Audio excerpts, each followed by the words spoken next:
Agartala press club প্রাঙ্গণে আয়োজিত অনুষ্ঠানে উপস্থিত থেকে মুখ্যমন্ত্রী লিফটের উদ্বোধন করলেন। প্রেস ক্লাবের সদস্য ও সাংবাদিকদের সুবিধার্থে এই নতুন লিফট গুরুত্বপূর্ণ ভূমিকা রাখবে বলে আশা ব্যক্ত করলেন মুখ্যমন্ত্রী। উদ্বোধন উপলক্ষে প্রেস ক্লাবের পক্ষ থেকে মুখ্যমন্ত্রীকে স্বাগত জানানো হয়। অনুষ্ঠানে সাংবাদিক ও প্রেস ক্লাবের অন্যান্য সদস্যরাও উপস্থিত ছিলেন। এই মেলার মাঠেরই একটা পার্টি, তার মধ্যে ওই কম্পিউটারের মধ্যে সব ফিট করা থাকে, একটা টিপ দেয়, টিপ দেওয়ার পরে সে আমাদের কি লোক কিনা। এখন কিন্তু এরকম কিছু না, চাকরি থেকে আরম্ভ করে সমস্ত ট্রান্সফার একদম ট্রান্সপারেন্সির মাধ্যমে আমরা এই কাজটা করছি।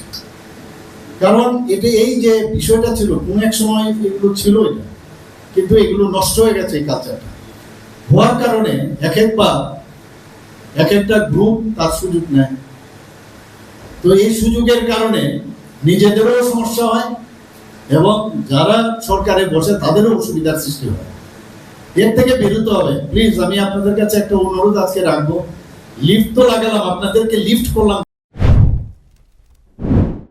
নতুন লিফট চালু হওয়ায় আগরতলা প্রেস ক্লাবে যাতায়াত আরো সহজ ও সুবিধাজনক হবে বলে মনে করছেন সংশ্লিষ্টরা। ফিউরো রিপোর্ট, নিউজ নাও।